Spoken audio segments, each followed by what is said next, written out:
Çavi min malite Levyadite nate Sabır nama bite Khamre vina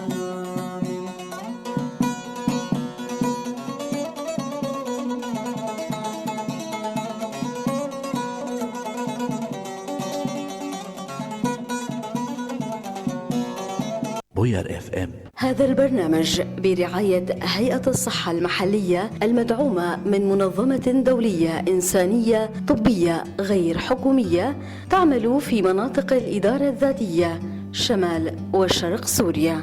من بيت باور كنابه أزدوري تب حالم خرابه جينا من بيته باور كنابه أبينا تسكشتم بچار زهشتم براش بوتا بيشم بس تلبري چاوام أبينا تسكشتم بچار زهشتم بلاش بوتا بيشم بس تلبري چاوام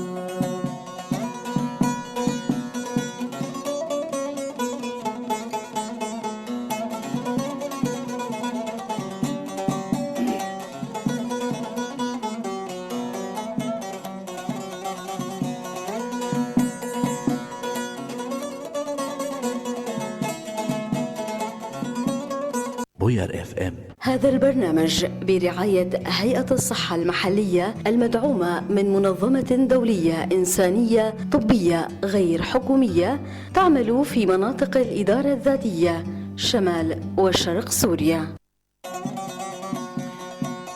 نكارم ديلي خوش طرفكم دي آقر دمه ماكا از شبكم نكارم ديلي خوش طرفكم دي آقر دمه ماكا از شبكم چبي دستي منا تجي وكامنا قادر منا قو أزحشتكم چبي دستي منا تجي وكامنا قادر منا قو أزحشتكم. بوير اف ام. هذا البرنامج برعاية هيئة الصحة المحلية المدعومة من منظمة دولية إنسانية طبية غير حكومية تعمل في مناطق الإدارة الذاتية شمال وشرق سوريا.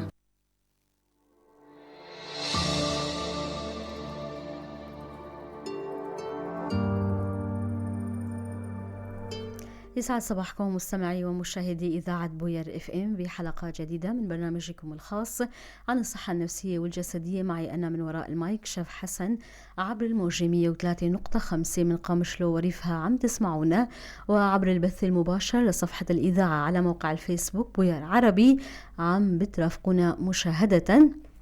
موضوع حلقتنا لليوم متابعينا الكرام رح بتكون نفسية وهامة، رح نتناول العنف القائم على النوع الاجتماعي. وللحديث أكثر حول هذا الموضوع معي بالاستديو الداعم في المجال الاجتماعي الأستاذ صالح جورج المقطف. يسعد صباحك أستاذ صالح. صباحك يا رب. يا أهلا وسهلا فيك. أهلا وسهلا فيك يا رب. السيدات والسادة مستمعين الأعزاء، السلام عليكم ورحمة الله وبركاته. طبعا نلتقي بكم في هذه الحلقة الخاصة من برنامجنا الإذاعي التي تأتي ضمن فعالية حملة 16 يوم لمناهضة العنف القائم على النوع الاجتماعي. طبعا هي حملة عالمية بدأت منذ عام 1991 تهدف إلى رفع الوعي حول مظاهر هذه الخطيرة التي تمس الأفراد والمجتمعات. نعم أستاذ صالح، عندنا مقدمة تعريفية أعددناها حول موضوع حلقتنا، بتتناول العنف القائم وخاصة ضد النساء والسيدات. بنستمع للمقدمة التعريفية وبنرجع لنبدأ حوارنا. اتفضلوا. يصادف 25 من شهر نوفمبر تشرين الثاني من كل عام اليوم العالمي لمناهضة العنف ضد المرأة، وهو يوم دولي وبداية لحملة سنوية تستمر ل16 يوما حتى 10 من ديسمبر كانون الأول، وهو اليوم الذي يحتفى فيه باليوم العالمي لحقوق الإنسان للوقوف وتسليط الضوء على واقع النساء. هذا وكانت الجمعية العامة للأمم المتحدة قد اعتمدت في عام 1993 قرارا بشأن القضاء على العنف ضد المرأة، وفي عام 1999 أعلنت 25 من تشرين الثاني نوفمبر يوما دوليا للقضاء على العنف ضد المرأة. وعرفت الجمعية العنف ضد المرأة بأنه أي فعل عنيف تدفع إليه عصبية الجنس ويترتب عنه أو يرجح أن يترتب عليه أذى أو معاناة للمرأة، سواء من الناحية الجسمانية أو الجنسية أو النفسية، بما في ذلك التهديد بأفعال من هذا القبيل أو القسر أو الحرمان التعسفي من الحرية. من جهتها تشير هيئة الأمم المتحدة للمرأة أنه لم يزل العنف ضد المرأة والفتاة واحدا من أكثر انتهاكات حقوق الإنسان شيوعا في العالم، مشيرة في تقديراتها إلى أن 736 مليون امرأة على مستوى العالم، أي واحدة من كل 3 نساء تقريبا، وقعن ضحايا للعنف الجنسي أو الجسدي مرة واحدة على الأقل في حياتهن. أما محليا ووفقا لما أفادت به منظمة سارة لمناهضة العنف ضد المرأة لإذاعة بوير FM عن الحالات الواردة إليها حول الانتهاكات المسجلة بحقوق النساء والفتيات في شمال وشرق سوريا منذ بداية العام الجاري، حيث تم تسجيل أكثر من 300 حالة عنف ضد النساء ما بين ضرب وتهديد بالقتل وزواج القاصرات وتحرش واغتصاب، بالإضافة إلى 10 حالات قتل. هذا ويعود تاريخ هذا اليوم إلى عام 1960 بعد جريمة قتل بحق 3 أخوات ناشطات من عائلة ميرابيل بسبب كونهن نساء وناشطات في مناهضة بطش الرئيس الدومينيكي آنذاك رافائيل تروخيو.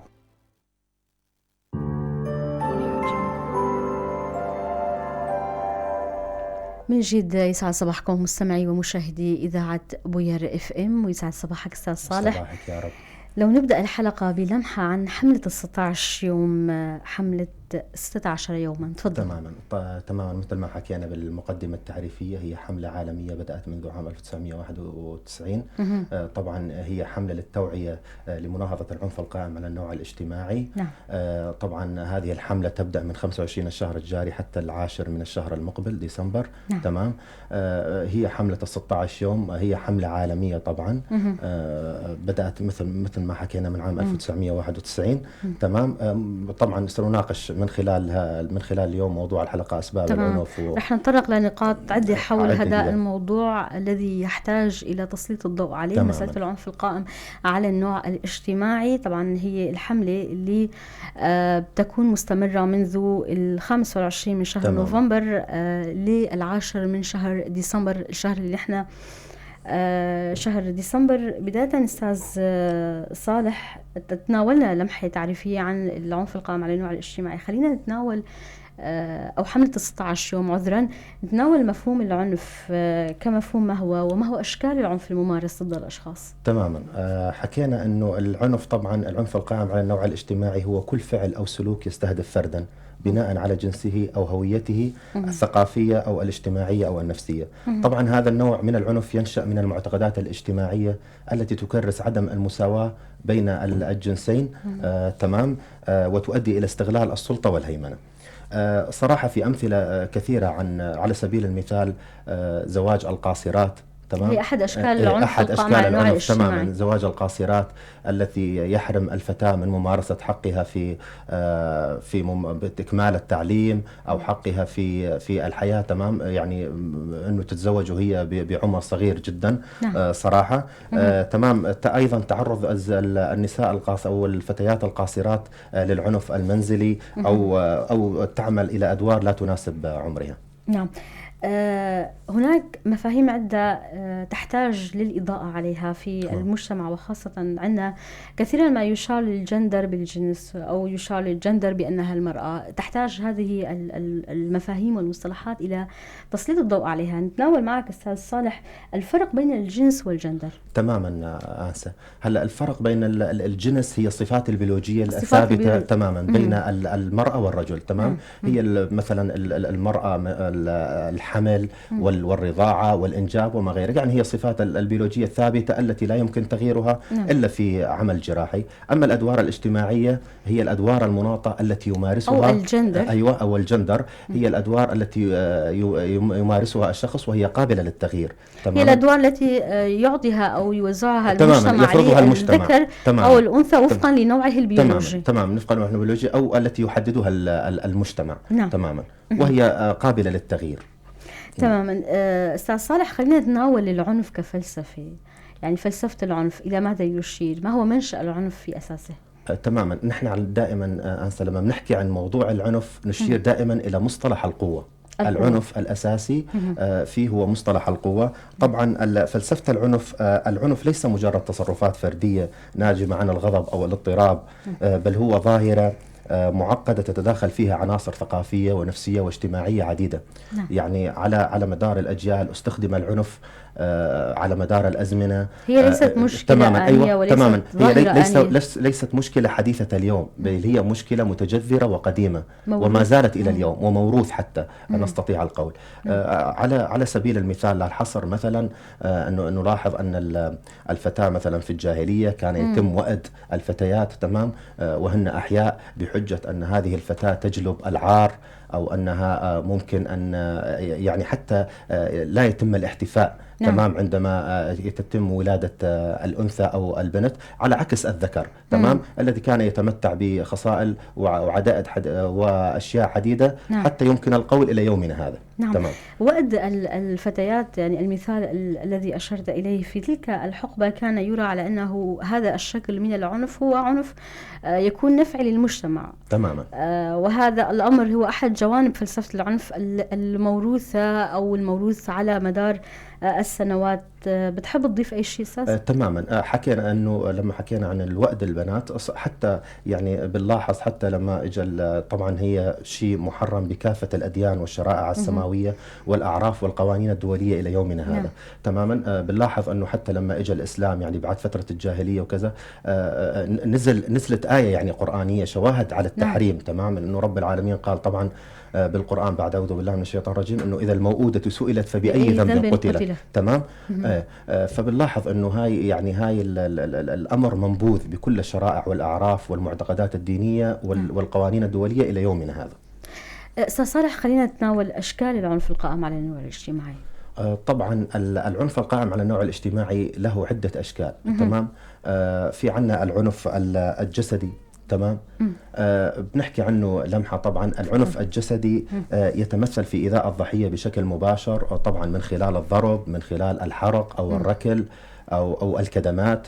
وطبعا له تأثير، يعني ممكن أن يسبب لها عاهات مستديمة، ممكن أن يسبب لها مشاكل جسمية عديدة تستمر حتى لسنوات عديدة، أو ممكن أن تكون دائمة.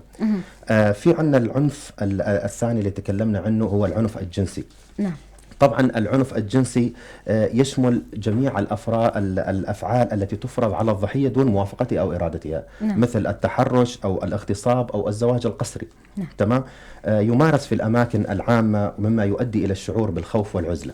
نعم. طبعا الاعتداء الجنسي أو الجنسي عفوا يترك ندوب نفسية طويلة الأمد. تمام. إلى جانب الأضرار الصحية الجسيمة أيضا. نعم. إلى جانب العنف الجسدي والعنف الجنسي، تمام. ما هي الأشكال الأخرى من العنف القائم تمام. على في المرأة عندنا أيضا الاجتماعي؟ العنف النفسي أو العنف العاطفي. طبعا هذا يمارس من خلال التهديد، الإهانة، طبعا، أو محاولة التحكم والسيطرة على الموارد. نعم. طبعا أيضا الأمثلة كثيرة على ذلك، مثلا إجبار الضحية عن الابتعاد عن عائلتها أو أصدقائها. يعني هلا خلينا بنحكيها من الواقع، انه مثلا امرأة قد تكون متزوجة في مكان، احيانا تمنع من حق زيارة اهلها. تمام. نعم. لا، أحيانا يشار لهذه الأمثلة بالعنف الزوجي. تمام، بالعنف الزوجي. تمام. أو حتى في مصطلحات أخرى، على سبيل المثال مثلا حتى أحيانا في الاعتداء الجنسي ضمن المعاشرة الزوجية، يعني عدم رضا أحد أيوة، الطرفين. عدم الرضا أحد الطرفين، وهو يعني المفروض يكون في رضا من قبل الطرفين تماما. نعم. طبعا حكينا أنه التأثير هو يؤدي إلى الاكتئاب، يؤدي إلى فقدان الثقة بالنفس، وإلى اضطرابات القلق وما إلى ذلك. أيضا يوجد عندنا العنف الاقتصادي. طبعا يعرف بأنه السيطرة على الموارد المالية. على سبيل المثال الامرأة الموظفة، تمام، أو لا تستطيع التحكم بعائدها المالي. تمام. ممكن العائد المالي يعطى للزوج أو تماماً. لرب الأسرة. تمام، يعطى. حتى مثلا بتستلم، بنحكيها بالعامية، أنه تستلم الراتب كما هو وبتعطيه لزوجها أو كذا، وتكون غير قادرة مثلا حتى التحكم فيه أو صرفه. في يعني هذه الحالة إذا كانت أو إذا كان رجوع هذا العائد بعدم رضا الشخص، يعني هنا يسمى العنف في الجانب تمام. الاقتصادي. في الجانب الاقتصادي. تمام، هو عنف اقتصادي. طبعا أيضا يرسخ التبعية الاقتصادية ويقلل من فرص الضحايا في الحصول على الاستقلال المالي. نعم. أكيد.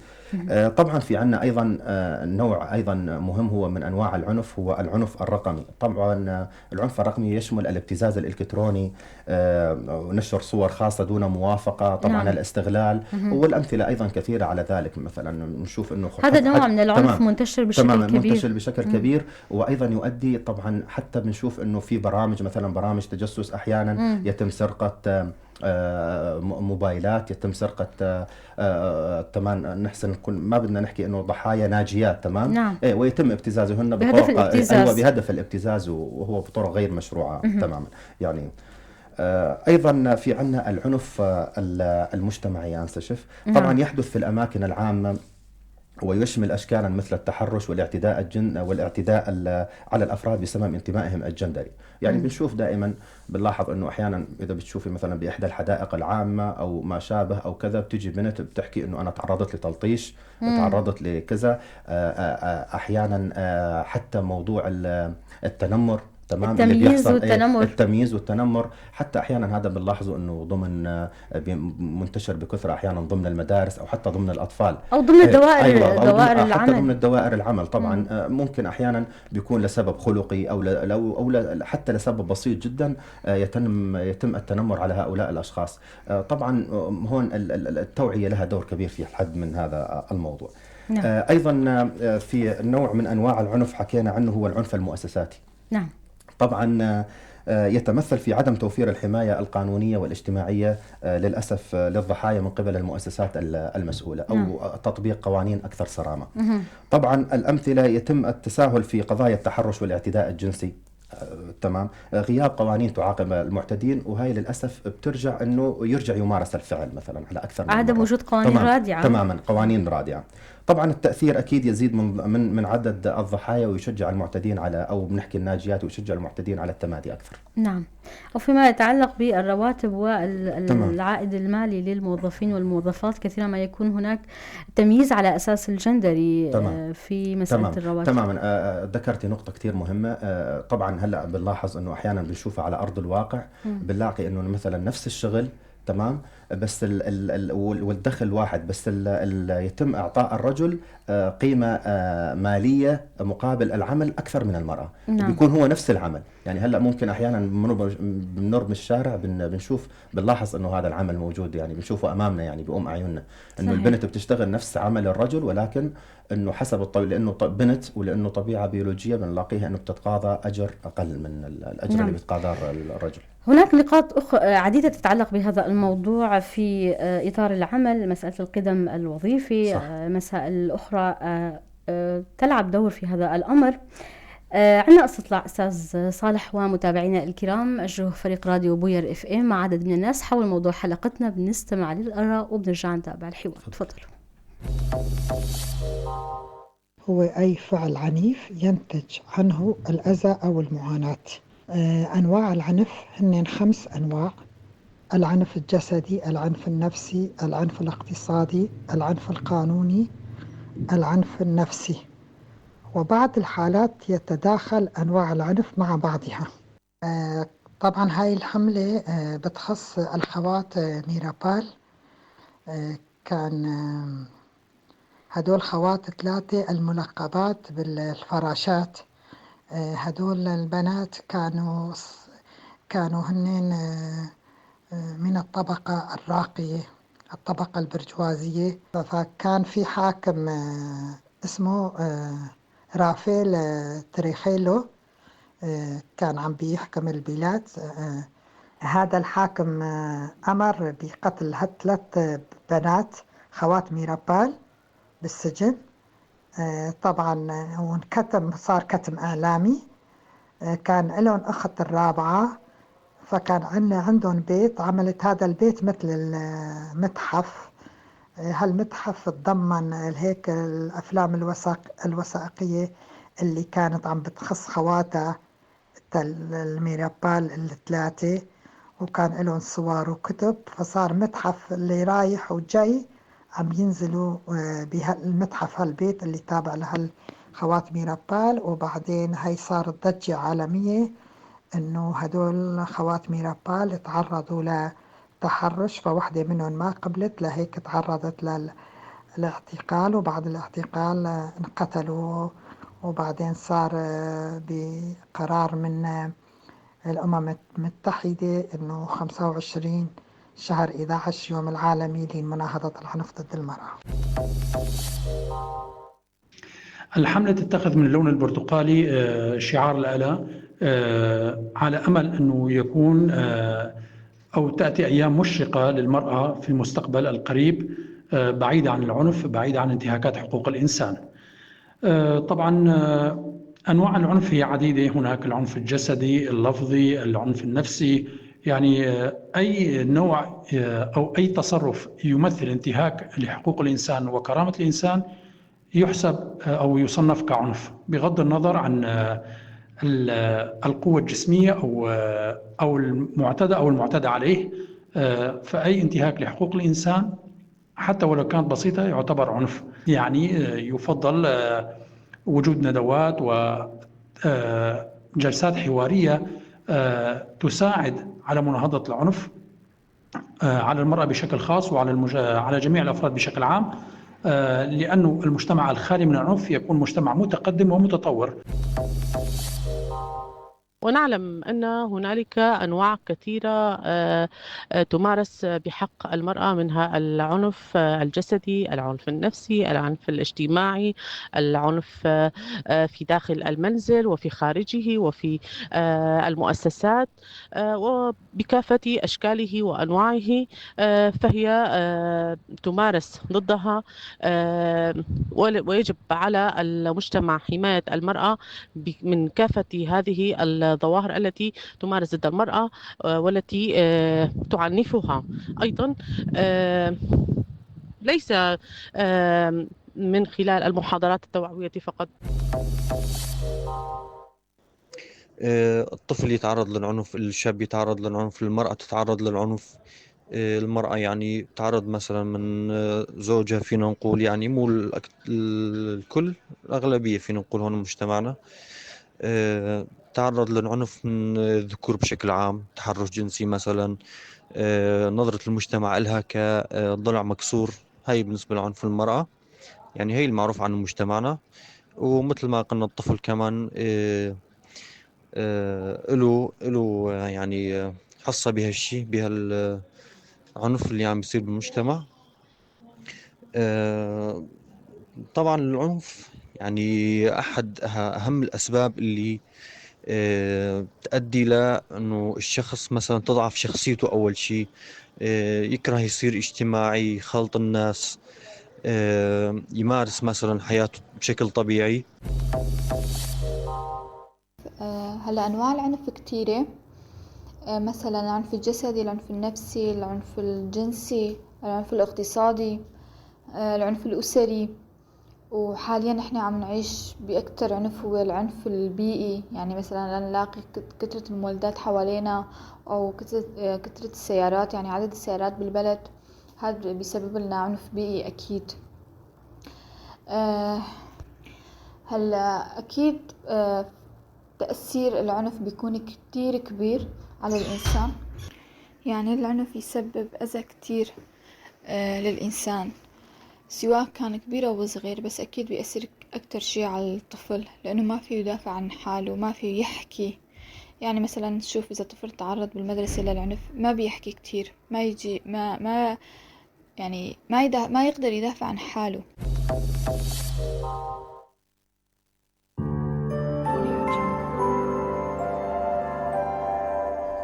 من جديد يسعد صباحكم مستمعي ومشاهدي إذاعة بوير اف ام. صباحك أستاذ صالح. صباحك يا رب. يسلمك. بنتابع معك موضوعنا المهم حقيقة، العنف القائم على النوع الاجتماعي. سمعنا الآراء وأصوات الناس، كيف شفت آرائهم؟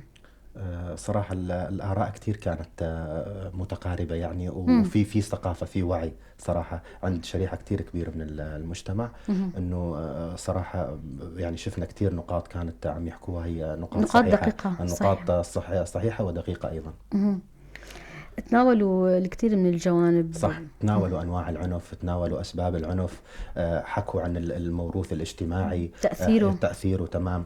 حكوا حتى يمكن في أحد من الاستطلاعات حكى عن العنف الأسري تمام اللي عم يمارس تماما ضمن الزواج. النقط كتير كانت قريبة، نقاط قريبة وجيدة. أشاروا أحد الأصوات أشار لمسألة أنه المرأة هي ضلع مكسور، وهي أحد الموروثات الثقافية بالمجتمع، واللي بتكون أحد الأسباب لوجود عنف قائم على النوع الاجتماعي، واللي هو بيشير بشكل خاص للعنف الموجه ضد النساء والفتيات بسبب النوع البيولوجي لهم.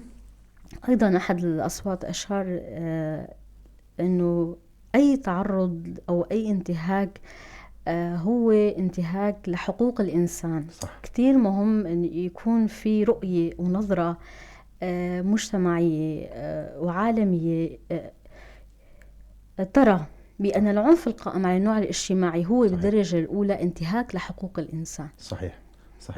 هو في هاي النقطة الشخص اللي حكى عليها هي صراحة آلمت يعني إلى حد ما. الموضوع إنه المرأة ضلع مكسور، لا، المرأة هي كل المجتمع. المرأة هي الأم، المرأة هي الزوجة، المرأة هي المعلمة، المرأة هي الطبيبة. نعم. المرأة هي الأخصائية، المرأة هي كل نواحي الحياة تماما. حتى كل الشرائع والأديان السماوية والمعتقدات والأعراف الدولية أكدت على دور المرأة، لما لها دور. يعني هاي المرأة هي نفسها، هي المرأة اللي عم بتكون أمنا. صراحة الموضوع إنه لما بنحكي إنه موضوع إنه ضلع قاصر، صراحة هي الكلمة تألم إلى حد ما. نعم. تماما. حتى بنلاحظ إنه في شواهد من الكتاب الكريم إنه الله سبحانه وتعالى فضل، يعني ذكر لنا مثلا النبي عليه الصلاة والسلام قال: تواصوا بالنساء خيرا، أمك ثم أمك ثم أمك، اتقوا الله في الضعيفين المرأة واليتيم. تمام. يعني بنلاحظ حتى الشرائع السماوية عفوا وكل الكتب والأديان أكدت على دور المرأة. نعم. فهي كل المجتمع صراحة وليس نصفه. صحيح، هي نصف المجتمع كما يقال، وتربي النصف الآخر من صح. المجتمع. نتناول الأسباب أستاذ صالح، الأسباب العنف القائم على النوع الاجتماعي أو مجموعة العوامل التي تؤدي لوجود عنف ممارس ضد الأشخاص قائم على النوع الاجتماعي. تماما. أكيد هناك عدة أسباب للعنف القائم على النوع الاجتماعي. صراحة هناك أسباب اجتماعية، أسباب ثقافية، أسباب اجتماعية، وأسباب نفسية، وأيضا الأسباب القانونية والسياسية. نعم. صراحة الأسباب الثقافية على سبيل المثال انتشار الأعراف والتقاليد التي تكرس التفوق الذكوري وتقلل من شأن النساء. نعم. وهذا يمكن بنلاحظه بأغلب الحالات بحياتنا العملية بنشوفه. نعم. كثيرا. على سبيل المثال ننطلق من الأسرة، كثير من الأسر تفضل التفوق الذكوري في البيت. طبعا بنلاقي أنه الولد أو الذكر يتمتع بخصائص كثيرة لا تتمتع بها الأنثى. على سبيل المثال ممكن لهذا الشخص أن يكمل تعليمه. حتى بنلاحظ بالعامية بنحكيها إنه أنا شايف بعض الأمهات بتحكي إنه والله أنا حتى الأكلة المنيحة عم بتركها للابن مثلا. عنف قائم على النوع الاجتماعي من قبل الإنسان. طبعا من قبل الإنسان يمارس، وطبعا هذا الشيء أكيد هو شيء مرفوض قولا واحدا. تماما. طبعا حكينا أيضا عن الأسباب الاجتماعية، أكيد في عنا الفقر، نقص التعليم، الاعتماد الاقتصادي على الطرف الآخر. بنلاحظ أنه في شخص يكون هو الشخص المسؤول يتم الاعتماد عليه بشكل كلي دائما، مثلا بنلاحظ الأب أو كذا. طبعا هذا أيضا نوع من أنواع العنف. بيكون هو الشخص وعنده عائلة كبيرة والمتطلبات كبيرة جدا، تمام، الدخل غير كافي، عنده أعباء طلاب، عنده أعباء مصروف، عنده أعباء بيت. فأيضا هذه أحد أنواع العنف الأساسية. أيضا الأسباب النفسية تماما، ضعف الصحة النفسية تتعلق بممكن أن يكون لدى الشخص مشاكل نفسية أو حتى تعرض لضغوطات أو مشاكل نفسية سابقة. نعم. تمام. أيضا عندنا العنف الأسباب القانونية والسياسية بنحكي عنها. طبعا هي أحد أهم الأسباب هو ضعف تطبيق القوانين أو عدم وجود قوانين رادعة لهذا النوع. عدم وجود قوانين رادعة طبعا تحمي هؤلاء الأشخاص. تمام. حتى غياب السياسات العامة التي تعزز بين المساواة بين الجنسين، وذكرنا بالمثال السابق أنه بنلاحظ بالأسرة، أو حتى ذكرنا سابقا أنه مواضيع العمل والتمييز بالدخل، كل هاي الأمور صراحة تغذي كلها أسباب وعوامل معقدة تماما تؤدي إلى العنف القائم على النوع الاجتماعي. تؤدي إلى العنف القائم على النوع الاجتماعي. السؤال الأهم يعني الذي أريد أن أستفسر، لماذا في الأساس لا يوجد توعية بالعنف القائم على النوع الاجتماعي وخاصة في مجتمعنا؟ تماما. هلا بشكل عام يوجد توعية ولكنها ليست بالشكل الكافي أو بالشكل المطلوب. نعم. تماما. هناك على سبيل المثال الإدارة الموجودة والمؤسسات والجمعيات والمنظمات المحلية والدولية تقوم بدور ولكنه غير كافي. إلى أي درجة تلعب العامل الاجتماعي والموروث الثقافي دور في عدم وجود توعية مجتمعية بهذا طبعا الموروث الثقافي هذا نوع من العنف. تماما هو نوع من أنواع العنف. تماما. أغلب المجتمعات تكون منغلقة، لا تقبل صراحة. يعني هلأ بنلاحظ أنه بيصير في حالات اكتظاظ كبيرة بالمخيمات أو بأماكن تتعلق بالريف، تتعلق بالموروث والعادات الاجتماعية، هي تمنع مثلا الوصول حملات التوعية أو البرامج. أو يعني أنا عم بحكي لك عن مثال بسيط. مثلا أحيانا حتى في غرف إدارة الحالة أو كذا، مثلا بنت بتكون بدها تجي مثلا على الأخصائي أو على مدير الحالة تستشيره في عنده موضوع معين، بنلاقيها أنه تلاقي معارضة شديدة جدا، يعني من قبل الزوج أو الأهل. يعني أنا حتى شفت يعني بمركز معين أنه حتى صاروا يجوا سرقة. نعم. سرقة، لأنه بالعرف والتقاليد أنه هو كتير ممنوع أنه أنت تجي على هذا المكان. الرادع المجتمعي أو الرادع اللي بيكون الموروث الثقافي للمجتمع هو الرادع الأول لعدم إيصال أو عدم وصول الناجين والناجيات أو المعنفين والمعنفات للعلاج وخطط العلاج.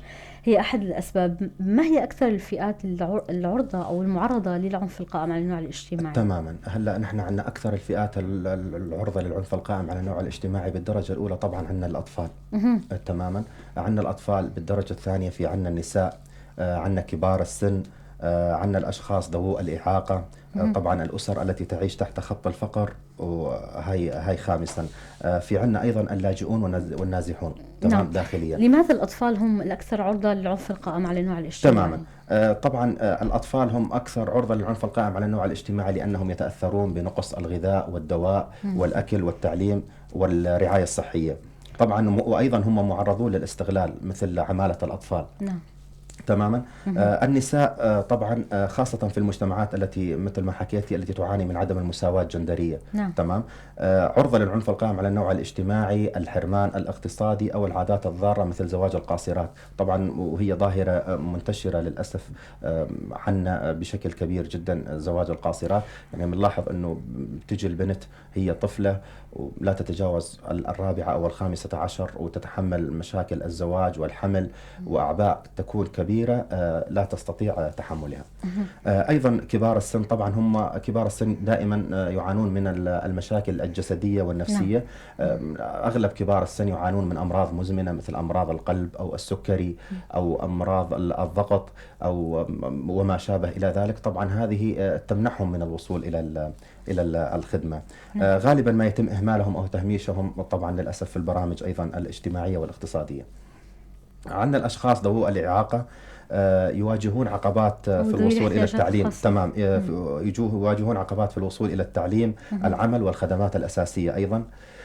خامسا عندنا حكينا أنه الأسر التي تعيش تحت خط الفقر طبعا أيضا تعاني من مشاكل أساسية مثل نقص الغذاء والموارد والرعاية الصحية. أيضا عندنا الفئة الأخيرة وليست آخرا، طبعا بنحكي أنه اللاجئون والنازحون داخليا. طبعا هم يعيشون ظروف حياتية صعبة بسبب النزاعات والأزمات التي تحصل في مناطقهم. هم يفتقدون إلى الأمان، يفتقدون إلى المأوى والتعليم والخدمات الصحية. نعم. أستاذ صالح، يعني كنت أريد أن أسأل ما هي المظاهر الأكثر ممارسة في مجتمعنا للعنف القائم على النوع الاجتماعي؟ أشرت لمسألة الزواج المبكر، هل فينا نقول أنه الزواج المبكر أو الزواج القسري هو من أكثر المظاهر ممارسة في مجتمعنا للعنف القائم على النوع الاجتماعي؟ صحيح تماما. كما ذكرتي صراحة هو الزواج القسري أو زواج القاصرات هو ظاهرة منتشرة كثيرا في المجتمع، وخصوصا خلينا بنحكي أنه بالمجتمعات الريفية أكثر إلى حد ما. طبعا اليوم ظروف المدن أو كذا، البنت اللي موجودة بالمدينة صراحة تتمتع بخصال قد لا نستطيع أن نقول أنه لديها مساحة كافية من الحرية. تمام، أو من المطالبة بحقوقها، ولكن بنلاحظ أنه مجتمع ريفي منغلق بعيد إلى حد ما، لا توجد بجنبه مراكز توعية أو خدمات أو كذا. مثلا نشوف ناس بعيدة جدا تأتي من أماكن تعاني من هذه الظاهرة. وحتى ليس زواج القاصرات، أيضا حتى تعدد الزوجات. نحن لاحظنا كثيرا، شفنا في كثير من المواضع أنه بيجي شخص بيكون هذا الشخص حتى كبير في العمر. أنا شفت حالة الفرق بين الأنثى والذكر بموضوع الزواج، وهي كانت الزواج الثاني أكثر من 25 سنة للأسف، هي ما تزال طفلة والشخص كبير جدا. فطبعا هذا بيرتبط أكيد بالعادات وبالتقاليد الموروثة والمتجذرة للأسف في كثير من المجتمعات. من النواحي النفسية والجسدية أستاذ صالح، خلينا نتناول آثار العنف القائم على النوع الاجتماعي سواء على الفرد أو على المجتمع. تماما. هلا آثار العنف القائم على النوع الاجتماعي صراحة على الفرد طبعا يؤدي إلى مشاكل مثل الاكتئاب، القلق، اضطرابات نفسية، اضطرابات ما بعد الصدمة، وما إلى ذلك. طبعا جسدية أيضا يؤدي إلى إصابات قد تكون دائمة، إعاقات، أو حتى الوفاة في كثير من الحالات. على اجتماعيا طبعا العنف القائم على النوع الاجتماعي يؤدي إلى العزلة، يؤدي إلى الخوف، وكل هذا ينعكس على ضعف إنتاجية الفرد، وبالتالي يتأثر فيه المجتمع.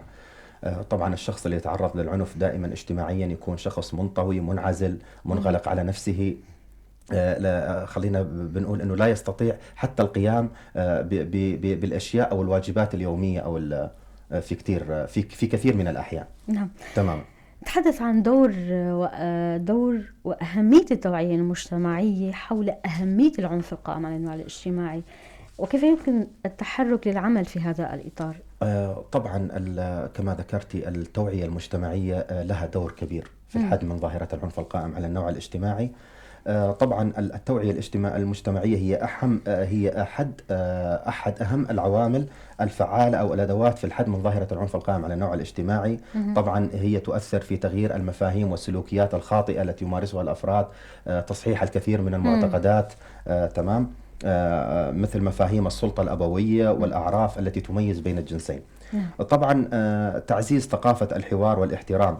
التوعية تشجع طبعا في حل النزاعات بطرق سلمية ورفض أي شكل من أشكال العنف. هلا بنلاحظ وبنشوفها انه على سبيل المثال بحياتنا العمليه دائما في كثير من الامور تعالج بالطرق الحوار، وهي الطرق الصحيحه على سبيل المثال. سلمية. تماما، طرق سلميه. بنلاحظ انه دائما بنشوف مشاكل بنصادف مثلا بالشارع، بالمجتمع، بمراكز الرعايه، بالمؤسسات، بغير ذلك بنشوف مثلا مشكله بتحصل بين طرفين، بيكون في شخص او طرف ثالث لما يكون في عقلاني وتدخل بالموضوع، يتم طبعا حل الموضوع بطرق لطيفة جدا وبطرق لا تؤذي أي من الطرفين. تماما. طبعا بناء شبكات دعم مجتمعي. التوعية أكيد تشجع على تشكيل فرق دعم مجتمعي تساعد الضحايا وتحفز على التبليغ عن حالات العنف. أكيد نحن لما نكون عم نقوم بدورنا بشكل كبير من خلال حملات التوعية الترويجية والعمل في المراكز والهيئات والجمعيات والمنظمات الدولية والمحلية، طبعا أكيد رح نحد من ظاهرة العنف إلى حد كبير.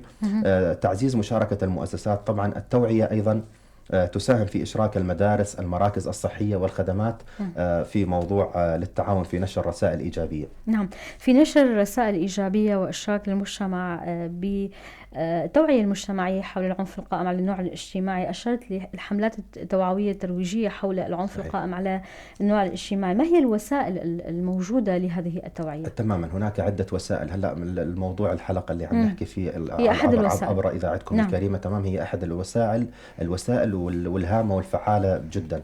تماما. الوسائل المرئية أيضا من خلال التلفزيون والندوات، الحلقات الإذاعية والتلفزيونية. الحلقات الإذاعية والتلفزيونية، المحاضرات والندوات، حملات التوعية التي تجوب الأرياف والقرى. تماما. حتى الفرق الدعم النفسي المتواجدة في كثير من المراكز الصحية في شمال شرق سوريا. تمام، لها دور أيضا كبير في الحد من ظاهرة العنف القائم على النوع الاجتماعي. أيضا البروشورات والملصقات، دراسات الحالة. تماما. دراسات الحالة كما ذكرت، دراسات الحالة التي نقوم بها أيضا لها دور كبير في هذا المجال. كما ذكرنا أيضا حتى الحملات التي تقوم بها الإدارة الذاتية في موضوع مؤتمر ستار والمؤتمر والمرأة وما غير ذلك، أيضا لها دور كبير في نشر المفاهيم الصحيحة حول هذه الظاهرة. هل هناك، أشرت للعديد من الخدمات، هل هناك خدمات متوفرة فعلا في منطقتنا للتعامل مع الناجين والناجيات من العنف القائم على النوع الاجتماعي؟ وما هي تلك الخدمات في حال كان هناك معنف أو معنفة للشفاء تماما. يوجد طبعا مراكز كثيرة تتناول موضوع العنف القائم على النوع الاجتماعي. صراحة هذا الموضوع يأخذ حيزا كبيرا إلى حد ما في منطقتنا من قبل المنظمات والجمعيات المحلية والدولية. تماما. يوجد كما ذكرت سابقا في إدارة الحالة أو الأخصائي أو ما إلى ذلك. هناك صراحة الخدمة نستطيع أن نقول أنها جيدة إلى حد كبير في هذا المجال. وطبعا أنا بشتغل أو بعمل بهذا المجال، شفت قصص نجاح كثيرة في هذا المجال. تماما. كان هناك معنفات، كان في هناك معنفين، والحمد لله أنه استطعنا هن أن يتجاوزن موضوع التعنيف. طبعا هون كيف تم دراسة الحالة لتلك النساء والفتيات؟ طبعا هي عن طريق غرف استشارية تأتي إليها الفتاة أو الشخص المعنف، حتى لا نستطيع أن نقول. أيضا يعني موضوع العنف لا يقتصر أيضا على النساء، هناك الأطفال، هناك أطفال كثيرين معنفين. أيضا هناك حتى في رجال معنفون. تماما. هي المراجعة إلى غرفة الحالة أو مدير الحالة أو الأخصائي والمتابعة. تماما. المتابعة من قبل الفريق المختص. نستطيع أن نقول إلى حد ما أنه تجاوزنا في كثير من المراحل أو كثير من خلينا نقول الناجيات. تجاوزنا هذه المرحلة. تمام. قلة المراكز المتوفرة للدعم النفسي بشكل عام ولدعم أن المعنفين والمعنفات من العنف القائم على النوع الاجتماعي، عدم وجود هذه المراكز وقلتها إلى أي درجة تؤثر سلبا على نسبة شفائهم وشفائهن؟ أكيد وعدم الوصول. تماما. أكيد أنت كما ذكرتي أنه لها دور كتير كبير. صراحة هلأ في بعض الأماكن تكون بعيدة جدا عن مراكز الخدمة. فلا يستطيع الشخص، يعني أحيانا منطقة قد تتجاوز 40 أو 50 كيلومتر، صراحة لا تستطيع هذه الفتاة أو الشخص المعنف، خلينا نقول، أو الناجية من الذهاب إلى هذه المنطقة، لأنها تكون بعيدة جدا صراحة. ونلاحظ أنه صعوبة المواصلات، المشاكل التي تحدث على الطرق، الخوف وما إلى ذلك، كلها عوامل وأسباب تمنع هذا الشخص من الوصول إلى الخدمة. نعم. كمختصين أستاذ صالح، ما توصياتكم لتفعيل دور التوعية المجتمعية حول العنف القائم على النوع الاجتماعي؟ تماما. طبعا بالدرجة الأولى أكيد وضع خطط استراتيجية طويلة الأمد لبرامج التوعية. كيف يتم وضع هذه الخطط؟ تماما. هذه الخطط تتم عن طريق التقييم. دائما نجري تقييم كامل للمنطقة. مسح أيوة مسح واستبيان لهذه المنطقة. نحن لما بنجي على منطقة تكون منطقة ريفية بعيدة تتألف من مجموعة كبيرة من القرى، بدنا نشوف إنه هاي المنطقة نحن بيلزم إنه نحط نقطة فيها أو مركز في هاي المنطقة، لأنه لا تستطيع، يعني على سبيل المثال أحد المراكز أنا بعرفها مثلا الفتاة قد تقطع 40 أو 50 كما ذكرت لك كيلومتر، أو تيجي حتى على مدينة القامشلي مشان تتلقى الخدمة. صراحة تكون بعيدة جدا يعني، وفيها وأغلب الحالات يعني تم استبعادها أو تفضل عدم الذهاب بسبب البعد. نحن لما بنجري تقييم كامل وبنجري مسح للمنطقة وبنشوف الأولويات، أكيد راح تقدم الخدمة بالشكل المطلوب. الموضوع له حساسية كبيرة يعني. صح.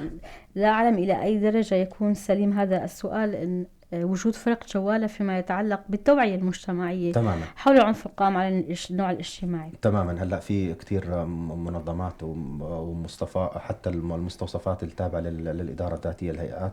على سبيل المثال نحن المستوصف اللي عم بيشتغل فيه مستوصف تل حميس، مستوصف تل برك والكلاسة والغرة، طبعا في توعية مجتمعية تتم عن طريق فريق جوال عم بيقوم برسائل توعوية بالأرياف.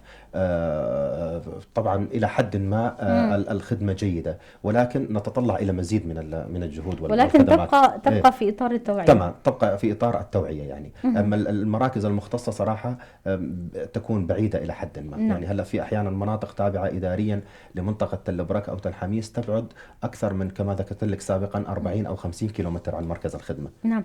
ما الرسائل التي ترغب بتوجيهها للمجتمع والمؤسسات في هذا المجال أستاذ صالح؟ طبعا الرسائل دائما هي في عدة رسائل. بالدرجة الأولى هي رسائل موجهة إلى العائلات. نعم. بنحكي إنه عززوا الاحترام المتبادل داخل الأسرة، كونوا منارة، كونوا قدوة لتعليم الأجيال التي تليها. إلى الشباب كونوا جزءا من الحل، لا تتفرجوا على العنف. تمام. يعني كل شخص بالمجتمع قادر أنه يقوم بدوره على أكمل وجه. كونوا قدوة في رفض أي ممارسات عنف أو تمييز. استثمروا طاقاتكم في دعم مبادرات التغير الإيجابي داخل مجتمعاتكم.